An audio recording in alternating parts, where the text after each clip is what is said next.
Good afternoon, Borough President Donovan Richards. How are you, sir? I'm great. Good to hear you, Roberto. Yeah, I see all the accommodations there in the back there. A lot of awards. Well, Nah, you're well-deserved not awards. seeing anything. Well-deserved awards. So BP, I want to start with Build Baby Build. Uh Yes.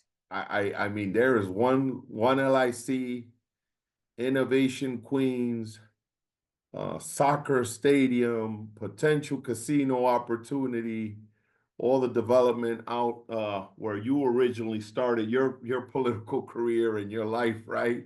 Out in Yep. Southeast Queens. I want you to talk a little bit about how you feel in terms of the development, the question of affordability, the question of can people live in New York City? The question of people leaving the city because they can't afford it, and obviously the mayor-elect's sort of platform on affordability.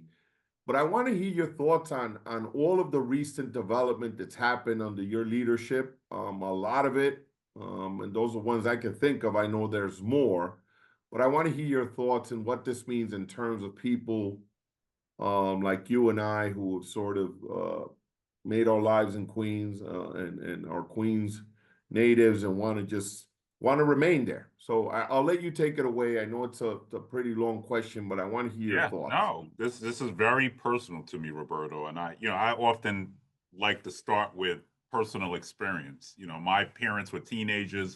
My mother was 17 when she had me. My father was about 18, 19.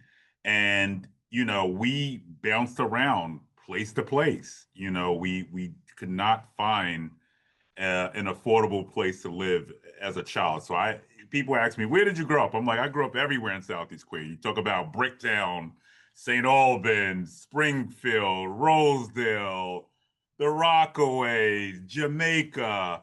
And a lot of that was due to the affordable crisis that they were even dealing with as teens coming up and trying to figure it out. And they eventually went on, to become homeowners, very proud. They live in Hollis and very proud of their journey because it was not an easy journey. And then I don't talk about my personal story, even working in the council. I think my salary in the council when I began, which this is going to be my 22nd year in government, by the way. I think I had just signed the document to work as a community liaison in the city council around this time, and you're making between $20,000 and $25,000 a year, and you're trying to figure out how could I rent. I mean, I ended up couch surfing with a friend for like over a year. God rest his soul, he passed away. But Mm. I couldn't find any affordable housing in Far Rockaway, even as a council staffer. So the personal story and journey is one of the reasons I've always been passionate about housing. And I like to remind people we were talking about this from the inception of my career, the affordability crisis, and then also segueing into becoming the zoning chairman of the city council, getting mandatory inclusionary housing, getting zoning for quality and affordable housing going before it was popular. Remember, we were protesting over mandatory inclusionary housing. So it's really been quite interesting to see how perception has changed around it and how now everybody touts we're doing MIH1, MIH2. And obviously we fought for the deep affordability option, which was the MIH option one. So getting back to build, build, build, I think the housing revolution started with the fight around Innovation Queen. Certainly, I think during my tenure as BP, and one of the reasons we wanted to see that project progress is because we knew that if that project went down, we're setting back the conversation around the need for more housing. And we have to build housing for everyone, right? Of course, we need to make sure our NYCHA residents, low income New Yorkers, but also think about under Bloomberg for almost a decade, we saw no housing built for people earning 70,000 and under for almost a decade. So I'm just reminded of my journey as a zoning chair and looking at those numbers and saying, whoa, we're not even building for the middle during that period. So listen, 30,000 units nearly under our belt just over the course of the last month when you think of the Long Island City rezoning, and the Jamaica rezoning. And what I'm most proud, and I want to, of course, give kudos to two bold council members who also negotiated the heck out of the deal as well. Councilmember Natasha Williams, Councilmember Julie Wan, because it's not just simply about building housing, it's also about building community. So when you look at the billions of dollars of investment that's coming into Queens, whether it's transit updates, new schools, new parks, over 200 million going into Queensbridge houses, this is really revolutionary and historic in terms of making sure that we're just not focusing in on the new parcels we're going to build on, but also focusing in on the communities that were largely neglected. And then the Rockaways continue to go off. I had approved almost 10,000 units during my tenure as a city council member out there. So Rockaway Village, which is 1,800 units, we took a parking lot and converted it into 1,800 units, 15% homeless set aside. If you move into that development under the homeless set aside, your apartment comes fully furnished. Then I had approved, in which I just got to see another development out there, Edgemere Commons. That's going to be about 2,000 units. And same there, we were just in there. The first building is up. The families are moving in. The first 40 individuals, Roberto, families who moved in, came out of shelter. So imagine they went from shelter to beach views. And they're not spending no more than 30% of their income on rent. And then, we're now developing the waterfront with L&M, and that's going to be another 1,800 units. We just closed on the first phase with HPD, 15% set aside, some affordable home ownership in it. And then also the remainder will be for people earning between 30 and 80,000 a year on the beach, by the way. So that's going to be another 2,000 units out there. Well, President. Then I got one more project I got to talk about. More? Wow. I got another project I got to talk about because we just closed on this with the governor last week, and it was just approved by ESD. Right. And when I sat down at this desk in 2020, I'm looking at Claire Shulman's blueprint for this site, which was supposed to be a school site, by the way. The community didn't want a school campus there. So they pushed back, and that land remained desolate for over 40 years. And then guess where our newcomers come in, right? So we got the crisis, quote unquote. I don't like to call it crisis, but newcomers coming into the city. And the state puts 1,000 men on the site. And I go back to the community and I say, well, you guys didn't want to develop this for 40 years. So, this is why you got tents on your site. So if you don't want that, we got to move forward with this plan. And we did a GPP with the governor on that. So we technically overrode city zoning rules to make sure we got it out of line, because a lot of times over the course of the last 40 years, one of the barriers to developing the site was the city council, because you were never going to get it through ULURP, right? So we did a GPP, which allowed the state to override, and we just announced 2,000 units, a new school, affordable home ownership, new commercial, supermarkets, new community center, and that's 40 or 50 years in the making. So we're not talking our way out of this crisis in Queens. We are literally building our way out of it. President, I want to go take a step back to the proposals, the recent proposals, 2 through 5, right? Yep. And as someone who's a zoning chair and a member of the council, and member deference, what do you, that's, how do you navigate that world, right? Because I know you were in support of sort of the reforms, and an argument could be made, right? There's now a speaker, there's gonna be a new speaker, not likely. Right. How do this doesn't preclude the council from negotiating. The ULURP process doesn't change, right? So think about it. You're still going to go through your community board. Like, the ULURP process hasn't shifted. I believe if we're dealing with council members who negotiate in good faith, there's no need to use the appeals board. We're not looking to, undermine the council at all. And if I was in the council, and we've had cases like this, in the council, even as a zoning chair, where we will work with a member and negotiate in good faith, and then last minute they're like, you know what, I want to turn it down. or I want them to pull the application. You could be negotiating on a Friday. By Monday, the application is pulled by the development team. And so there are cases like that. Then you have to remember who are or what are the districts who've done very little, who've done zero. This is what this appeals board is really aimed at. So if you're in one of those districts where where there's been zero affordable housing built, yes, if you're a city council member listening to this, this is aimed at you if you're in Queens. So everybody needs to do their fair share. Everybody, all 14 community boards are dealing with the same crisis.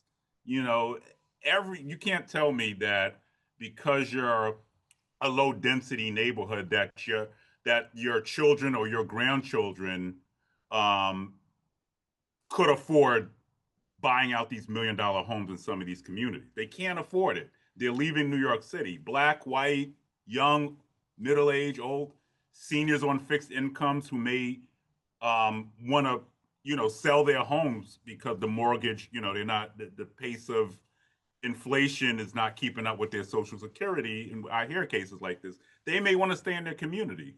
They can't stay in their community because there's no affordable housing or senior affordable housing available. So yes, this is aimed at you if your district has done zero. If you are a council member who's shown up, who's provided sound solutions to this crisis, I don't anticipate using this appeals board. So why did this happen when you were in the council? And I say that because an argument can be made because the council. We did push for it. So when I was in the council, that's not true. When all of the speaker candidates ran, including me, I ran for speaker. I was one of those individuals who's saying I wasn't going to support member deference if it meant turning down housing. So I've always been clear on that. You can go back during the speaker's race with Corey Johnson. We were one of those individuals. Yes, we will override you. Very rare cases if you get to zero. I think that there was, obviously there's a lot of friction between Eric Adams and the council right now. So, he didn't have a problem. Could Bill de Blasio have done this? Absolutely, but there was no political will there, right? But I think Eric Adams is not, there's no love lost between him and the council at this point. Borough President, let's talk a little bit about Willets Point and all the changes happening there, soccer stadium, casino, thoughts on all of that, right? And what that means, right? There is some opposition there, but you've been sort of vocal. Who? There are a handful of people that don't agree, right? Right. And I just want to hear your thoughts on what this means long term, and why it's a fair deal for Queens residents, right? What does this mean for the average resident? Because some will make the case that you're promoting vice, you're promoting gambling, you're promoting something that could be sort of for vulnerable communities and/or people that have the disease of addiction. This is not a good thing, right? Your thoughts on how the residents. I found this to be fascinating because none of these people has ever mentioned Resorts World. And have any of those same individuals protested Resorts World's expansion, or is this because it's simply just a black and brown neighborhood that it doesn't matter? So if you're going to use this argument on one, then use it on all. And I do take, I'm not a gambler. I definitely know that there are definitely some people are going to be impacted, just as if, you have a problem with alcoholism, it doesn't stop a liquor store from coming up as well. So we try to make sure that the services, and I think that was key for City Field. We've definitely heard legitimate arguments from them, so I don't want to downplay the addiction thing. Elmcore will be a solid partner in this fight. They do substance abuse work. We're going to have safeguards in place. So we see a person there all day, all night, there will be, and obviously when it opens and we put it into and facilitate it and turn it into action, it's a differentiation from just giving you good words, on this line. So there are safeguards we're putting in place. The other thing is, remember, the state precludes you from even promoting gambling in these communities. I haven't seen it. I live in Southeast Queens. I've never seen a Resorts World promotion in my neighborhood. I live 15 minutes away Hmm. from the casino. So it's not like you're going to all of a sudden see, because the state, which I learned through sitting on the advisory board, community advisory board, it's not allowed. So it doesn't mean that we need to target. The other thing is, remember, City Field, this is not aimed at the community. This is about reimagining tourism in New York City. Roberto, for so long, everything has been Manhattan centric. Go into Manhattan, get off at JFK, get on the A train, get on the air train to the E, go or the J, go straight into Manhattan. Queens, with both of these, will become a global internet entertainment hub. It's not about the casino simply. You think about the concert venues at both locations. You think about the Mets fan coming to enjoy a game, or a Yankees fan coming to witness their team lose at Citi Field. We want to keep that disposable income in Queens, right? You get off at LaGuardia. Why are you going into Manhattan? Stay at the hotel right here. Go to the USTA. Go watch the US Open. Enjoy a game at Citi Field. Go downstairs. Go if you want to gamble. That's on you. But at least you got some of the finest restaurants. You want to have a drink, a cigar. Keeping that disposable income in Queens. And let me just say this, the jobs, I mean, you're talking upwards of 30,000 job opportunities between both, right? When we came into office, the unemployment rate was about 24.4%. We are now down to 5.2%. Got down to 4.2 actually. When Trump came in, obviously the inflation kicked in, so we went up 1 percentage point.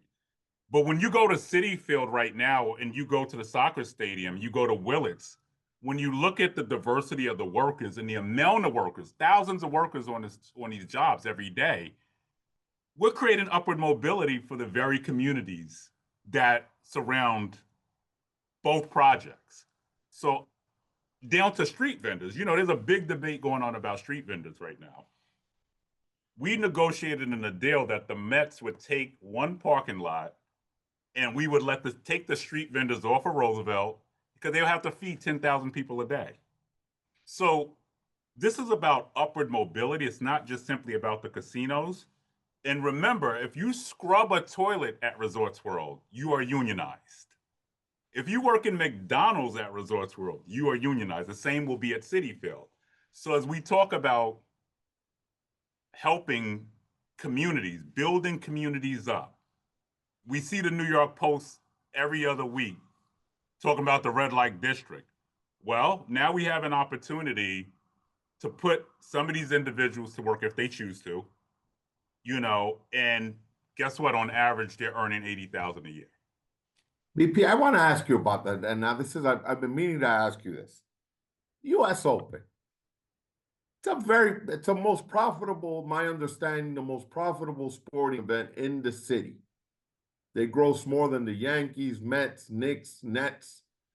I've never seen, and thank God I'm fortunate, obviously as an adult, as a young child, or I remember getting the summer camp, we'd get the tickets to Shea Stadium, right? Day camp, you'd go to a game on occasion, and we look forward to that.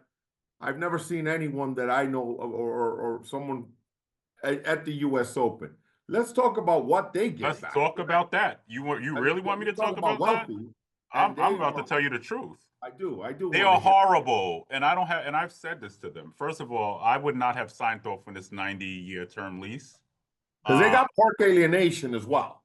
Yes, and they're doing very little for the park, and I'm on the record on this one because and then the shenanigans that they pulled just a few weeks ago. Even on this project, like we got the gaming commission coming out, and you're going to sue, and they are bad partners. I've said to them, where are the discounted tickets for the people in Corona? How are you opening this place up? Not just doing, and what they do each year before they open it, they invite the seniors down to get the fan experience, which is the free experience. So they feed them a few sandwiches. I mean, what is a drink there like $100? I mean, I am going to have more to say on this, and I've raised this with them already.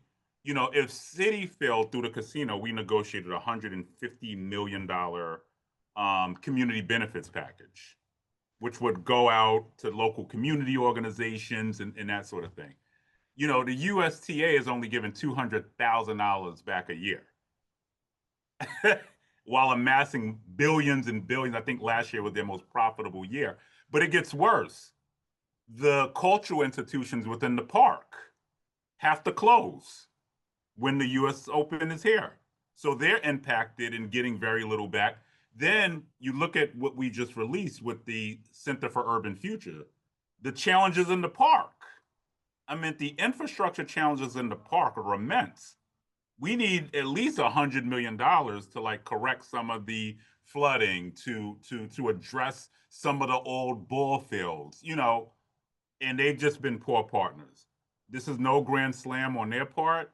I think that they've been poor partners to the Queens community. EP, I have another question. Amazon, long time ago, let's just say hypothetically, was it a good thing or bad thing that they did not agree to come to Long Island City? Listen, I talked about because and I remember that being as of right, meaning they didn't get anything that no one else, right, is entitled to.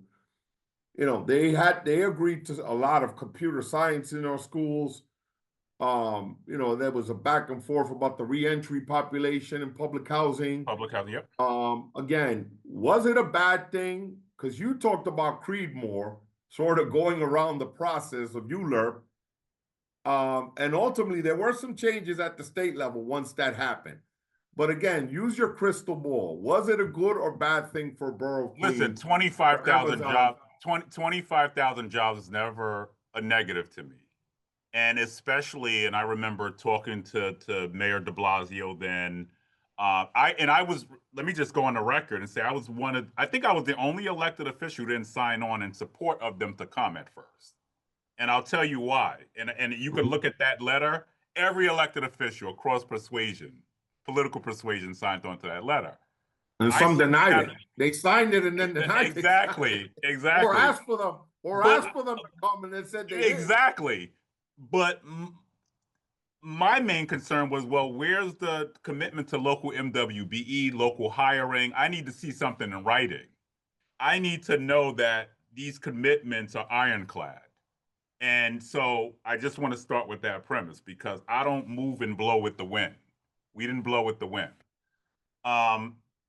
Listen, that was a missed opportunity. I think if you look at the landscape now, one, none of us could have imagined that we would have gone through a global pandemic that put a lot of people out of work. And I'll say moving in, using the crystal ball now, I meant obviously it was killed. I remember that day because I had just negotiated terms that Friday, I think, for them to have a partnership with York College in Jamaica. So I wanted to make sure Southeast Queens was also in the conversation. Correct. As well. Yes. And then they pulled out. So I remember the massacre. And then look what they left us with. And I found it interesting that I've heard very little pushback on this. We now have, they're building these huge warehouses in Queens, right? So you got in Rosedale, massive warehouses. And I haven't heard much pushback because guess what? A lot of people who complained about it are ordering on Amazon. But let me just say this. We just did a massive rezoning there.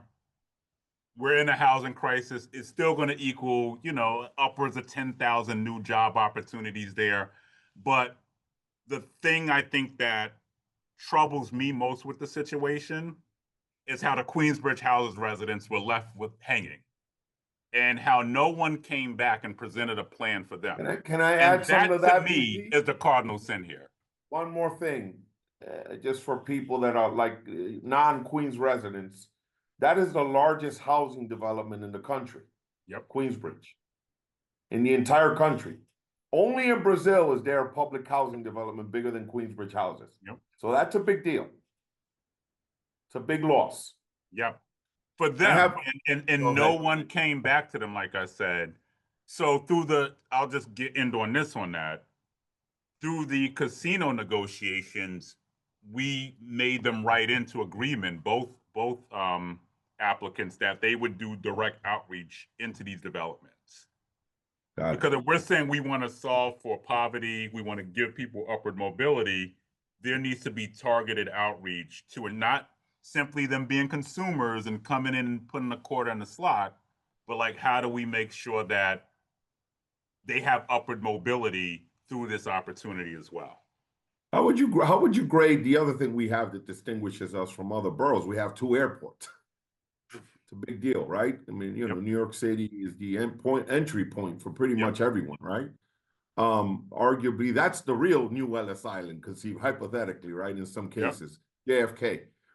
Are they good partners, Port Authority, in terms of, right, Absolutely. they constantly Absolutely. have to build, right? Yep. LaGuardia, Mm-hmm. JFK, the Air Link, it's an important transit hub for the world, not just the city and the country. Are they good partners? Absolutely. And I co-chair the JFK redevelopment plan right now. $20 billion redevelopment happening now. I literally just got off with Rick Cotton before I got on with you. Congratulations, Rick Cotton, on your retirement. And I want to say, through our negotiations on this plan with Congressmember Meeks, this is going to be the model for the country. People are coming and they are like, we want what y'all are doing at JFK Airport right now. So we have almost 10,000 jobs right now. Obviously we're doing new terminals, all the airlines, pretty much the new Terminal 1. 6,000 of those jobs are all labor, union jobs. There are reporting requirements. So we know for a fact local people are being hired, but not only hired, we just opened up and facilitated a program, and I just graduated the seventh cohort, I think, and it's called the IOC, where people learn how to run a business in the airport. So they have to go through this exercise, and guess what? You have residents from Southeast Queens, like we just opened Golden Crust in there. They're from Southeast Queens in the airport physically, and they went through this program. So you're going to see the equivalent. I don't want to call them street vendors, but we're going to have markets there. How do you run a business? It's very hard to run a business in the airport, but we're going to have Queens-based businesses located within the confinement of the airport selling their goods. Then on top of that, when you look at what we've done with contracts, over $2 billion of the contracts have gone back into MWBEs and small businesses in Queens. So you talk about the guy from Queensbridge. There's a guy from Queensbridge who got the cleaning contract for, like, I think Delta or JetBlue, and he's hiring people from Queensbridge to make sure the airport, the terminal is clean. So you talk about ensuring that this is not just something called economic development, but community development. How the community engaged in the process? How are they benefiting? And I will tell you, I think we're definitely going to do bigger numbers than LaGuardia did, in terms of making sure that the local impact, the local community sees much more dollars in their pockets through this project. BP read that we have another distinction in our home borough. The president is from Queens. Funny, he's with the whole immigration thing. He's actually from the most diverse place in the world, but yet he's anti, right? And now the mayor-elect is from an assembly member from Queens, right? Question for you now. You have to be you are the head of the borough, right? The top. Yep. What have your conversations been with the mayor-elect? Like, hey, don't forget us here, right? Oh, Charity come on, you know is me. at home. And how did you, right? Talk about your relationship with him prior, right, to this historic run and game-changing run.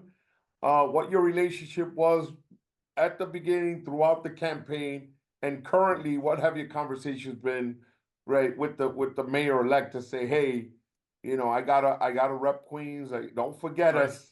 We need a lot of things, right? So, my earliest days with him were definitely, we're in the pandemic. Like, we're down at Astoria houses, making sure people are fed, in the circle, So he's always been significantly hands-on in terms of making sure that he shows up, especially for the communities who felt unseen and whose voices may not have been heard. And then, there's a few times, I mean, listen, we were on opposite ends of Innovation Queens.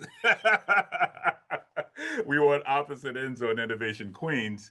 But one of the things I always appreciated about him is that he would pick up the phone. And there's been some, sticky political waters during my journey.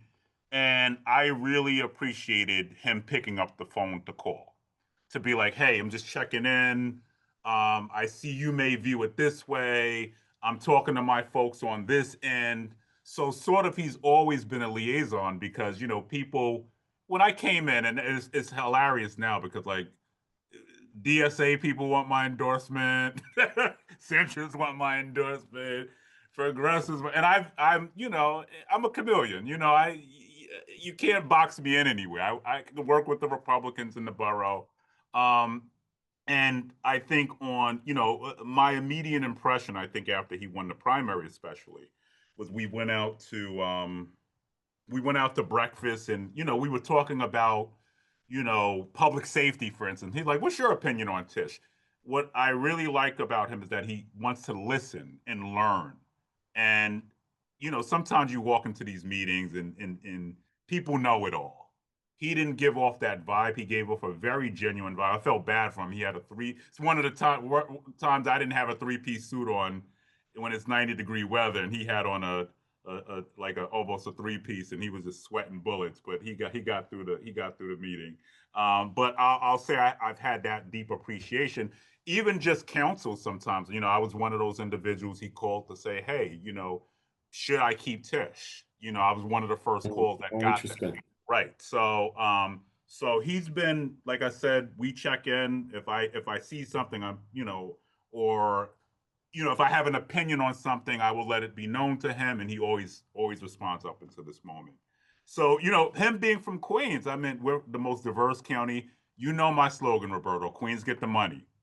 That was the first conversation we had. Was like, Queens, we gotta keep it tight. I have no doubt in my mind that he's never gonna forget Queens, and partially it's because he got some aggressive elected officials like myself who, even if he wanted to forget it, it's just not gonna happen. I mean, you look at Eric Adams the other day. Eric was like on this crazy blog, and he's like, Queens gets the money because I give it the money. And we've gone through our political, standoffs, but we're pretty good at negotiating and using every tool in the toolbox to ensure that we're leaving this place and building. There's a reason why we've got over $1 billion of investment in this office under our belt, and that will be no different under Z. BP Richards, the last like work question, and then we'll go into a quick lightning round. Speaker's race. It does matter. It does matter who the speaker is. I don't care what anyone says. It impacts the outcome of housing, your priorities. You were a member of the council, and you have to work with members across the borough. Yep. From DSA to centrist to conservative Breezy Point. Yep. Those that's all lives within you, right? Your universe in terms of your leadership. Are you weighing in? Do you have a preference? Or are you more of the position, hey, I'm going to stand down, let it play out, and work with whoever's elected, irregardless of their politics, and, just looking out for the borough, which you've always done, right? Right, yep. Putting Queens ahead of all the other personalities and, agendas. Go ahead. I want to hear your thoughts on Well, I mean, listen, Donovan Richards never sits anything out. I mean, do I have a vote? Absolutely not. But at the end of the day, I'm listening to the candidates. I mean, Crystal Hudson, we've done coffee. Matter of fact, we just talked on Saturday. Julie Menon, we talk in ebbs and flows. We will work with whoever wins.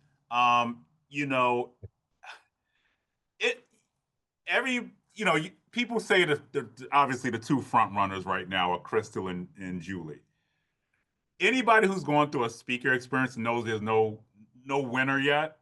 Like, you can wake up December 26th and the votes have shifted somewhere else. So it's more about, I think, for me, watching the progression over the years. Where does labor go in all of this, right? And then what I've found myself now that I'm like an OG, can't believe it, at 42 I'm an OG, is a lot of counsel to the council members, within the borough, or even council members who are not in the borough who may just reach out for advice on it. And what I would say is, like, just hold your powder dry for a little bit. Yeah, more will avail itself. Um, it is November 24th today. I think after Thanksgiving, it picks up a little bit more. And then naturally, we'll see where it goes. But each candidate, I think, brings strengths and different weaknesses. Obviously, this is a majority woman council, a very diverse council, and whoever is going to win or be the leader of this body has to, one, navigate the complexities of a new mayor, a new administration. But secondarily, this is a diverse council with a lot of diverse opinions. Are they going to be good listeners? How are they going to facilitate those difficult land use conversations that we talked about earlier on the line? But I'll just end in just saying I've definitely had a very good working relationship with Crystal Hudson for a few years. She's been one to always reach out, even on land use, I think, in her district, just for counsel on how to navigate some things. VP, two Southeast Queens residents, one speaker, one mayor, Bayside High classmates. Thoughts on both, right? One, unfortunately, and I'm just, okay, let's put our communities of color hat on, right? That's, Yep. Unfortunately, Mayor Dinkins one term. Again, never got the credit for Safe City, Safe Streets. A lot of the sort of change began under his watch. Yep. Never was fully recognized until much later, unfortunately. Yep. And now Mayor Adams, right? For better or worse, one-term Yep. mayor. It took 20 years from one to the other, and who knows what that means long-term, right? Yep. Yep.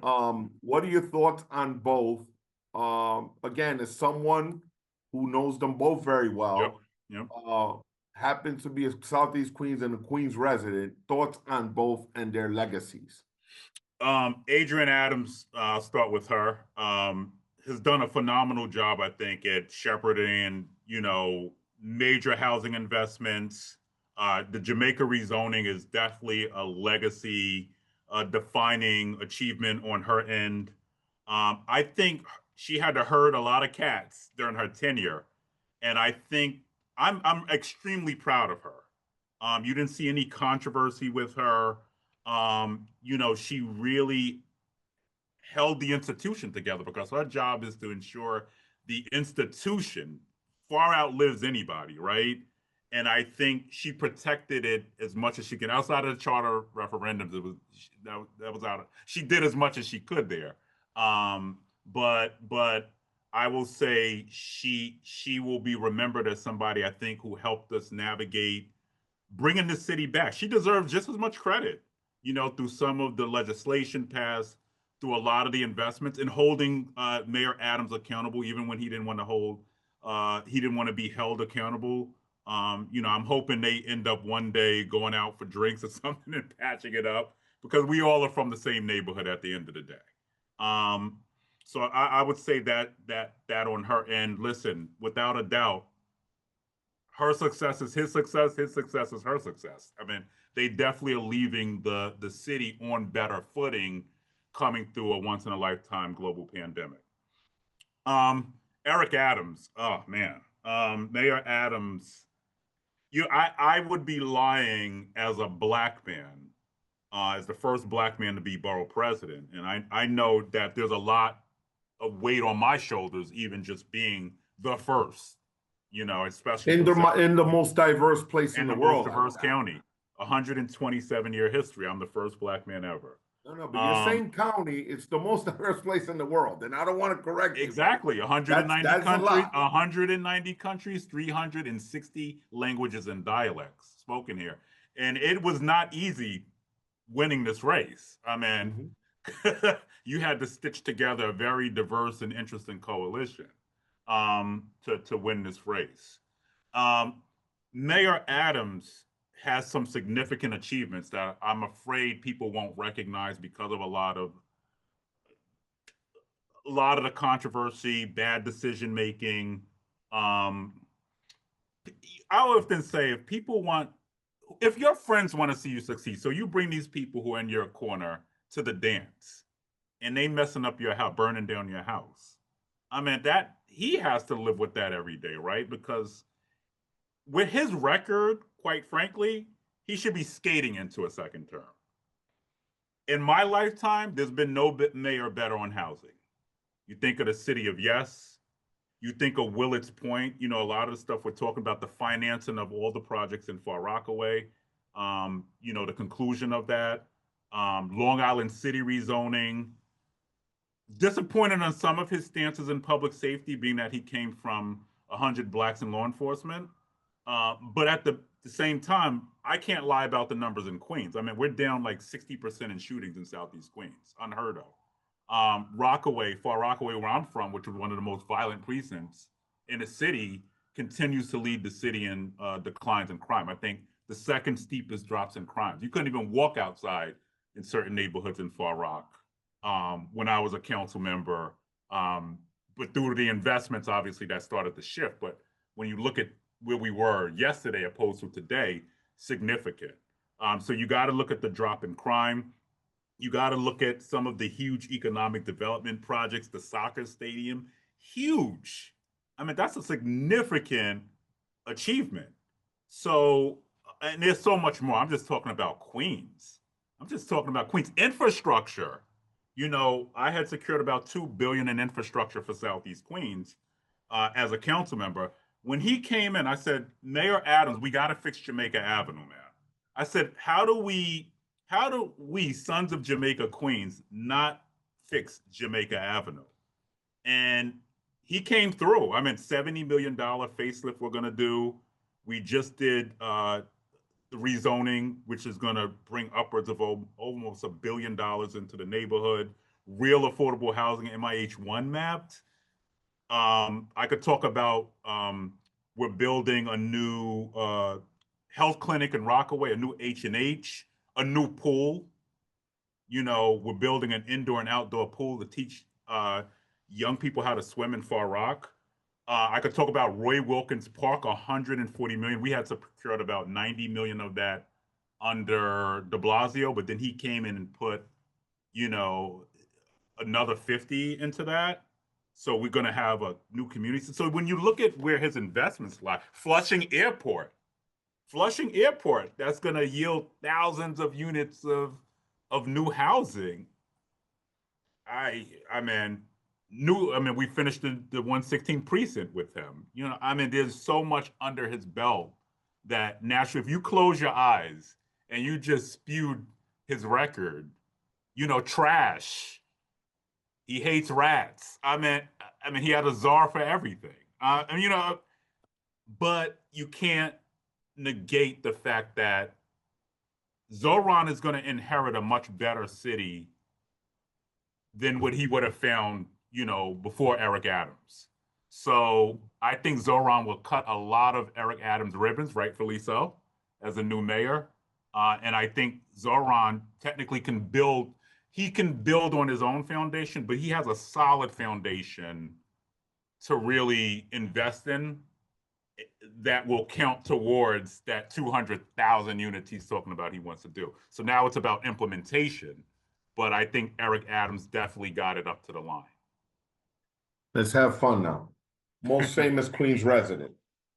Most famous? Shit. From my neighborhood or what? No, Queens. You got so many. You got James Brown. You got, Malcolm X. You got, there's some Jackie Robinson, off the top of my head. Yeah, no. Oh, obviously the mayor-elect is Trump now. Trump arguably probably is the most famous, regrettably, not for good reasons either, But clearly, this guy is a disruptor, man. But that's Yeah. what we do in Queens. You can't really box us in. You know, Greatest athlete. people admiring this meeting the other day, and I'm like, this is BS. I got in a whole debate with a few people over this thing. I'm like, well, is this gonna get my SNAP benefits returned? But you know, this is just Queens, guys, man. You know, you never know where we're gonna be at. That's the bottom line. Greatest athlete from Queens. Greatest athlete from Queens. Man, could I say Juan Soto at this moment? No. He's got to be from Queens. From Remember, Queens, from Ron Queens. Artest, Lamar Odom. I went to school where Lamar Odom went to school. Greatest athlete. Yeah, I would put Ron Artest and Kenny the Jet Smith. Kenny Yeah, I would Anderson. put those guys in the realm there. Greatest hip hop artist from Queens. Oh shit, Nas. That's a hard one. I mean, listen, I was just on the phone with Tony Yayo. So just so you know, I come from, so before my friend got killed, which led me into this whole thing. You know, I worked in the music. I worked for Violator Man. I worked for Chris Lighty. Okay. So I got to where I was there the day 50 Cent got signed, by the way. Interesting. I also work with LL Cool. I work with Mona Scott, who does Love and Hip Hop. I worked with LL Cool J's manager. We're still very close, Claudine. I mean, I hands down, it's got to be, for me, Nas is the greatest artist of all time. Same. And he's still going. He has like another album, I think, dropping with December 10th, I think. DJ Premier. Yeah. Great, most influential book you've ever read? Oh, Malcolm X autobiography. That book. So I was at a crossroads in my life at beginning at probably 14, 15 years old, failing out of Jamaica high school, you know, really didn't know. Listen, people talk about the gang database. I absolutely was in it. You know, Wow. I absolutely was in it with my peers from Jamaica high school. And I got shipped out of here. So just by means, my mother met this woman whose son was going through the same challenges, and I got shipped up to Troy, Albany, for boarding school. While there, so I mean, my average was like a 52, you know, at Jamaica high school, and ended up graduating on time. But while I was there, somebody gave me on my way up there the autobiography of Malcolm X, and that sort of what shifted the whole trajectory for me. I became a BA student, graduating with like honors and stuff, and so that book, still to this day, that's the most influential person in my life. Favorite album, favorite record? Easily Illmatic. Nas. Last question, what advice would you give your 21-year-old self? At 21, damn, I was still clubbing, going straight from the club to the city council office. So I was just about at 21. At 21, that's a deep question.